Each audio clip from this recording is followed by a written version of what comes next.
Aprelin 16-sı paytaxtın Yasamal rayonunda baş verən dəhşətli qətl hadisəsinin bəzi detalları məlum olub. Amansızlıqla qətlə yetirilən Xumar Məmmədovanın iş yerindən ailəsinə zəng edib, onun işə getmədiyi barədə məlumat veriblər. Bundan sonra Məmmədovanın qardaşı onun evinə gedərək cansız bədənini aşkar edib.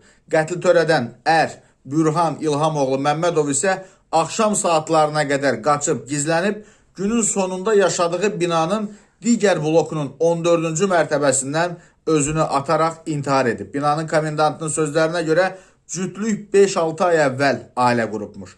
5-6 ay idi evlənmişlər, burada qalırdılar, normal və sakit ailə idilər. Heç bir problemləri də yox idi. Nə səbəbə baş verib bilmirik.